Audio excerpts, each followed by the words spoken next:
सब कैसे हो? होपफुली आप सब अच्छे होंगे। जैसे कि आप सबको पता है कि हमारे एग्ज़ाम बहुत जल्दी से पास आने वाले हैं मार्च में, और कुछ बच्चों ने प्रिपरेशन ऑलरेडी स्टार्ट कर दी होगी और कुछ ने अभी, मेरे जैसे जो बच्चे होते हैं ना, उन्होंने अभी प्रिपरेशन स्टार्ट नहीं करी होगी। वो ये सोच रहे होंगे तो एग्ज़ाम के बहुत सारे दिन हैं। तो आपने लास्ट वीडियो में जैसे मैंने आपको पढ़ाया P&L एप्रोप्रिएशन के बारे में, तो उसको जल्दी से रिकॉल कर लेते हैं।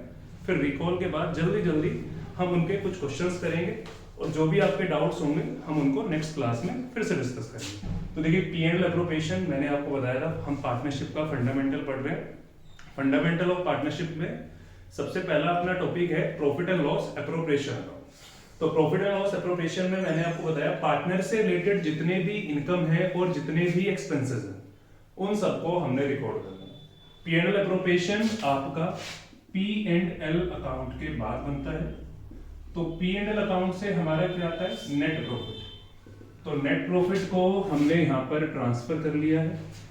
देन जितने भी हमारे एक्सपेंसेस हैं जो appropriation of profit, appropriation of profit means वो सारे एक्सपेंसेस जिनकी पेमेंट सिर्फ तब होगी जब बिजनेस प्रॉफिट में होगा। अगर बिजनेस लॉस में है तो उनकी पेमेंट नहीं होगी।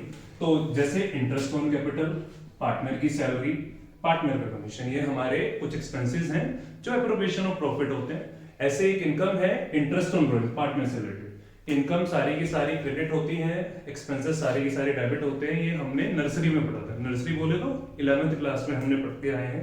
All expenses are debit and all revenue and income are credit. तो उसी फॉर्मेट, उसी रूल को हम फॉलो करेंगे। एक इस चीज के बारे में हम डिस्कशन करा था, रिजर्व। रिजर्व क्या होता है?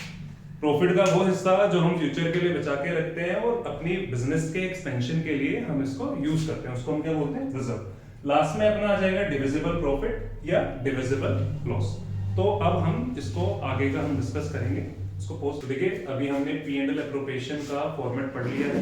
अब हम इसके कुछ क्वेश्चंस की प्रैक्टिस करते हैं सो दैट ये कॉन्सेप्ट हमारा क्लियर होता है। जैसे कि आपको स्क्रीन पे क्वेश्चन दिख रहा है कि C एंड D दो पार्टनर हैं और C ने 10,000 का कैपिटल लगाया है और D ने 6,000 का कैपिटल लगाया है। इंटरेस्ट ऑन कैपिटल का रेट है 6%। कि हमारा इंटरेस्ट ऑन कैपिटल कितना है? 6% पर एनम। और कैपिटल कितनी है हमारी? C और D की। C की कैपिटल है 10,000, D की कैपिटल है 6,000। आपको बोला है D को सैलरी देनी है आपने। D का सैलरी कितना है? D का सैलरी है आपका 300 पर मंथ और आपको नेट प्रॉफिट दे रखा है।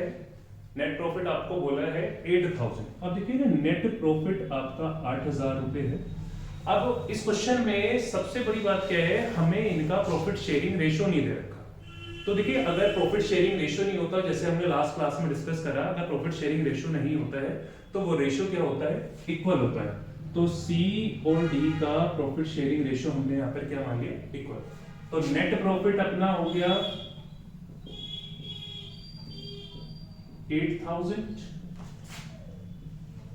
8,000 हमारा नेट प्रॉफिट है।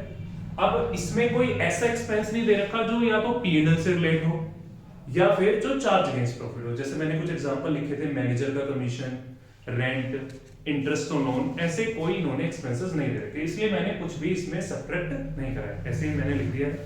अब हम इसमें सबसे पहले इंटरेस्ट ऑन कैपिटल हमें दे रखा है, तो C और D। C का कैपिटल है 10,000, तो उसका इंटरेस्ट कितना बनेगा? इंटरेस्ट का रेट है 6% पर एनम और ये है आपका 6,000। इसका बनेगा 6% कितना? इसका 600 हो गया, इसका हो गया 360। देन सैलरी, सैलरी हमें सिर्फ D की दे रखी है, तो D सैलरी, सैलरी हमें 300 रुपी पर मंथ की दे रखी है क्योंकि हम अकाउंट बनाते हैं पूरे साल के, तो इसलिए हमें पूरे साल का डाटा लेना है। तो पूरे साल का सैलरी निकालने के लिए हमने क्या कर दिया? 12 से मल्टीप्लाई कर दिया। तो हमारा सैलरी कितना आ गया? 3,600। बाकी आपने कोई कमीशन नहीं दे रखा क्वेश्चन में, कोई इंटरेस्ट ऑन ड्रॉइंग गिवन नहीं है, कोई रिजर्व गिवन नहीं। तो कुल मिला के अब हमारा ये P&L एप्रोप्रिएशन कंप्लीट हो गया। अब हम क्या करेंगे? इसका डिविजिबल प्रॉफिट निकालेंगे। तो हमारा नेट प्रॉफिट कितना था? 8,000 और हमारे एक्सपेंस कितने हुए हैं? एक्सपेंस हो गए 600, 360 और 3600। अगर हम इनको सम करते हैं तो ये बैठेंगे 4560। ये हमारे एक्सपेंस हो गए। तो डिविजिबल प्रॉफिट कितना हो गया? 8000 में से हमने 4560 माइनस कर दिए 3440। ये हमारा क्या हो गया? Divisible profit. ये प्रॉफिट कहां पर जाएगा? पार्टनर्स के अंदर, हम कैपिटल के अंदर हम क्या कर देंगे? इसको क्रेडिट कर देंगे। तो देखिए कौन कौन पार्टनर है? सी और डी। क्योंकि यहाँ पर कोई प्रॉफिट शेयरिंग रेशियो नहीं है, जब कोई रेशियो नहीं होता है तो प्रॉफिट शेयरिंग क्या होती है? इक्वल होती है। तो 3440 का हाफ, 3440 का हाफ 1720 ईच पार्टनर में क्या हो जाएगा? डिस्ट्रीब्यूट। लास्ट में हम क्या कर देंगे? सम। एक बार जल्दी से रिकॉल कर लेते हैं। हमें क्वेश्चन में बोला था सी एंड डी दो पार्टनर हैं, इनका कैपिटल है 10,000, 8,000। इंटरेस्ट ऑन कैपिटल का रेट दे रखा है हमें 6%। सैलरी सिर्फ डी की बोली है, तो डी का सैलरी है 300 पर मंथ। नेट प्रॉफिट आपको बोला है 8,000। There is no profit sharing ratio disclosed in this question. So, as per the partnership, as per the provision of partnership, when there is no such partnership deed in this case, we will distribute the profit between the partner in equal ratio. So, we considered the ratio between profit sharing ratio between C and D to be equal. तो हमने equal इसको consider कर लिया है। तो net profit हमने लिख दिया 8,000। There is no such expenses question in the given in the question which are to be shown on the P&L account. ऐसा कोई खर्चा इन्होंने नहीं दे रखा जो P&L में दिखाना है, इसलिए हमने 8000 फ्लैट यहाँ पर नोट कर लिया है। एक्सपेंसेस हमारे हैं इंटरेस्ट ऑन कैपिटल और सैलरी। देन लास्ट हमारा डिविजिबल प्रॉफिट आ गया 3440, और इस डिविजिबल प्रॉफिट को हमने क्या कर दिया है? इक्वल इक्वल डिस्ट्रीब्यूट कर दिया है। तो ये हमारा क्वेश्चन यहीं पर क्लोज हो गया। होपफुली तो देखिए अब हम बढ़ते हैं अपने नेक्स्ट क्वेश्चन की तरफ। अभी हमने एक बेसिक सा P&L एप्रोप्रिएशन का एक क्वेश्चन हमने करा। होपफुली आपको समझ में आया होगा। अगर किसी का कोई डाउट है तो वो कमेंट सेक्शन में मुझे मेंशन कर सकता है। अब हम इसका एक थोड़ा सा एडवांस क्वेश्चन लेके चलते हैं प्रॉफिट एंड लॉस एप्रोप्रिएशन का। जैसे कि आपको स्क्रीन पे दिख रहा है, दो पार्टनर आपको गिवन है A एंड B, और दोनों का रेशियो कितना है? 3:2। और इसका कैपिटल है आपका, A का कैपिटल है 50,000 और B का कैपिटल है 30,000। ये हमारा कैपिटल हो गया। देन आपको क्या बोला है? इंटरेस्ट ऑन कैपिटल देना है 6% के हिसाब से। 6% हो गया हमारा इंटरेस्ट ऑन कैपिटल, और B को सैलरी देना है 2500। और क्वेश्चन में लिखा है, क्वेश्चन में लाइन क्या लिखी है? B is allowed an annual salary of ₹2500। It means ये जो B का सैलरी है 2500, ये पूरे ईयर का है, मंथली नहीं है। लास्ट क्वेश्चन में हमने पढ़ा था उसमें मंथली था, इसमें एनुअली आपको दे रखा है। अब देखिए कि लाइन दे रखी है, profit for the year prior to interest on capital but after charging B's salary amounted ₹12,500। आपको प्रॉफिट जो ये गिवन है 12,500 रुपए का। दोबारा से इस लाइन को पढ़ते हैं।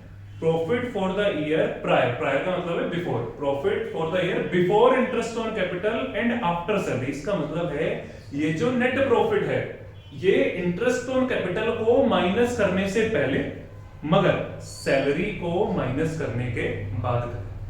हमें जो प्रॉफिट चाहिए हमेशा चाहिए प्रायर वाला, यानी कि बिफोर वाला।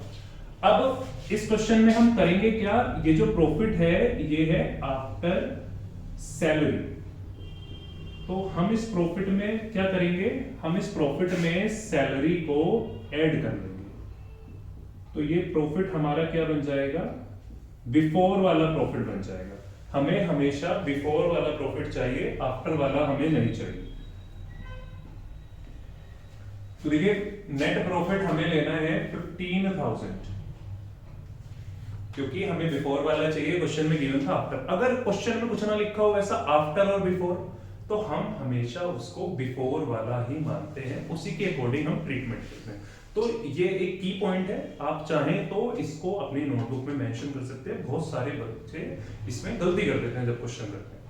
तो अगर कुछ नहीं बोला तो ये बिफोर है, बोला है तो बिफोर बोला है तो कोई इश्यू ही नहीं है। अगर आफ्टर है तो हम उसको बिफोर में कन्वर्ट कर लेते हैं। कैसे करेंगे? इन्होंने बोला आफ्टर सैलरी, सैलरी ऐड कर दो। आफ्टर कमीशन कमीशन ऐड कर दो, सो दैट ये क्या हो जाएगा, बिफोर में कन्वर्ट हो जाएगा। अब एक लास्ट इन्होंने लाइन लिखी है, provision of 5% of profit to be made in respect of manager commission. 5% आपको कमीशन देना है मैनेजर साहब हैं हमारे यहाँ, उनको हमें 5% क्या देना है, प्रॉफिट का कमीशन। तो हम P&L एप्रोप्रिएशन के अंदर पार्टनर से रिलेटेड एक्सपेंसेस लिखते हैं, तो ये एक्सपेंसेस है P&L से रिलेटेड, तो या तो आप इसको P&L बनाइए, अगर P&L नहीं बनाना चाहते तो आप इसको क्या कर दीजिए, यहीं पर माइनस कर दीजिए मैनेजर कमीशन के नाम से, छोटा सा लिखा है हमने मैनेजर कमीशन, 5% हो गया 750, 15,000 का 5% हो गया 750, तो हमारा जो नेट प्रॉफिट आएगा वो आएगा 14,250। दोबारा से रिपीट करता हूँ, मैनेजर कमीशन माइनस क्यों कर रहे हैं, क्योंकि ये पार्टनर की जो इनकम और एक्सपेंसेस है वो हमें यहाँ नोट करनी है, वो भी appropriation of profit. Manager is not a partner, manager is an employee of the firm, employee है, पार्टनर नहीं है, तो इसका एक्सपेंस कहां पर जाएगा, P&L अकाउंट के अंदर जाएगा। या तो आप P&L बनाइए, अगर आपको P&L नहीं बनाना, अपना टाइम सेव करना है, तो हम डायरेक्टली इसको यहाँ पर ऐसे प्रेजेंट करके दिखा देंगे और ये भी हमारा जस्टिफाइड। अब ये क्वेश्चन बिल्कुल सिंपल हो गया। अब हम इंटरेस्ट ऑन कैपिटल क्वेश्चन में बोला है, इंटरेस्ट ऑन कैपिटल हमारा एक्सपेंस होता है, एक्सपेंस है इसीलिए आप इसको डेबिट साइड दिखाएंगे। 50,000 का कैपिटल है, इसका हमें कितना इंटरेस्ट देना है, 6%। 30,000 का कैपिटल है, इसका हमें इंटरेस्ट देना है 6%, तो ये 3,000 हो गए और ये 1,800 हो गए। नेक्स्ट आपको बोला है सैलरी, सैलरी सिर्फ बी की है, तो बी का सैलरी है 2,500 पूरे ईयर का, इसमें कंफ्यूज नहीं होना है, बी का सैलरी पूरे ईयर का दे रखा है 2,500, तो इसलिए हमने 12 से मल्टीप्लाई नहीं करी है, लास्ट क्वेश्चन में मंथ का था इसलिए 12 से मल्टीप्लाई करी। अब बाकी इन्होंने कोई चीज दे नहीं रखी, हमने मैनेजर कमीशन का ट्रीटमेंट ऑलरेडी कर दिया है, तो अब हम अपना डिविजिबल प्रॉफिट निकाल लेते हैं। 14,250 में से हम ये अपने एक्सपेंसेस को क्या कर देते हैं, सब्ट्रैक्ट कर देते हैं, तो इनको अगर आप सब्ट्रैक्ट करोगे तो आपका डिविजिबल प्रॉफिट आ जाएगा और उसको हम पार्टनर्स की कैपिटल में ट्रांसफर कर देंगे। तो profit transfer to capital A और बी, और इस क्वेश्चन में हमें प्रॉफिट शेयरिंग रेशियो दे रखा है, तो इक्वल डिस्ट्रीब्यूट नहीं करना है, रेशियो कितना है अपना 3:2, तो 3:2 में ही हम क्या करेंगे, डिस्ट्रीब्यूशन करेंगे। तो कितना आएगा हमारा डिविजिबल प्रॉफिट, कितना आ गया, कैलकुलेट करते हैं, एक्सपेंस हो गए 4,800 और 2,500 हो गए 7,300, तो 14,250 में से 7,300 जाएंगे आपके, तो ये आपके बच गए 6,950, और इसको हम क्या करेंगे 3:2 में डिस्ट्रीब्यूट कर देते हैं। अगर देखिए किसी बच्चे को ये नहीं पता लग रहा है ये 3/5 2/5 कहां से आया, बहुत से बच्चों को पता होगा, बहुत से को नहीं पता होगा, इसलिए मेरा काम है बताना। तो 3 ए का है और 2 बी का है, और डेनोमिनेटर में हम क्या कर देंगे, सम कर देंगे, 3 + 2 क्या हो गया, 5 हो गया। तो अगर हम इसको कैलकुलेशन करेंगे 4170 और ये आ गया 2780। तो एक बार जल्दी से रिकॉल कर देता हूं, आपको बोला है ए एंड बी पार्टनर है, इनका रेशियो 3:2 है, ए का कैपिटल 50,000 है, बी का कैपिटल 30,000 है, इंटरेस्ट ऑन कैपिटल का रेट है 6%, बी को एनुअल सैलरी मिलेगी 2,500, नेट प्रॉफिट अपने क्वेश्चन में बोला है 12,500, मगर उसमें कंडीशन लगा दी, net profit prior to interest on capital but after salary, means interest on capital से तो पहले का, मगर सैलरी को माइनस करने के बाद। हमें चाहिए इंटरेस्ट ऑन कैपिटल से भी पहले का और सैलरी से भी पहले का, यानी कि सारे एक्सपेंसेस से पहले का प्रॉफिट चाहिए। तो हम क्या करेंगे, जो चीज इन्होंने आफ्टर में बोली है वो प्रॉफिट में अगर हम ऐड कर देंगे तो वो बिफोर में कन्वर्ट हो जाता है। तो 12,500 में मैंने सैलरी ऐड कर दी, तो ये मेरा कन्वर्ट हो गया बिफोर में, तो बिफोर वाला हो गया 15,000। आपको बोला है मैनेजर का कमीशन देना है 5%, मैनेजर का एक्सपेंस P&L के अंदर रिकॉर्ड होता है, P&L एप्रोप्रिएशन के अंदर रिकॉर्ड नहीं होता है। तो आपके पास दो ऑप्शन है, either you have to create a P&L account, आप P&L बनाइए, या फिर P&L एप्रोप्रिएशन में आप इस तरीके से प्रेजेंटेशन कर सकते हैं जैसे मैंने दिखाई है। नेट प्रॉफिट लिख लिया 15,000, उसमें से मैनेजर का कमीशन 5% माइनस कर दिया है 750, 14,250 it become our net profit. फिर आगे क्वेश्चन यही है, इंटरेस्ट ऑन कैपिटल हमने निकाल दिया है, बी का सैलरी निकाल दिया है, डिविजिबल प्रॉफिट निकाल दिया है, उसको 3:2 में क्या कर दिया है, हमने डिस्ट्रीब्यूट कर दिया है। तो देखिए होपफुली आपको समझ में आया होगा। तो देखिए होपफुली आपको समझ में आया होगा मेरा टॉपिक। अगर कोई भी आपको डाउट है इससे रिलेटेड तो आप मुझे कमेंट सेक्शन में बता सकते हैं। आप मुझे क्वेश्चन भी भेज सकते हैं व्हाट्सएप पे, मेरा नंबर आपको डिस्क्रिप्शन में मिल जाएगा और जहाँ तक पॉसिबल होगा मैं जल्दी जल्दी आपकी क्वेरी का जवाब दूंगा। तो आज के लिए इतना ही, मिलते हैं नेक्स्ट वीडियो में नेक्स्ट कॉन्सेप्ट के साथ।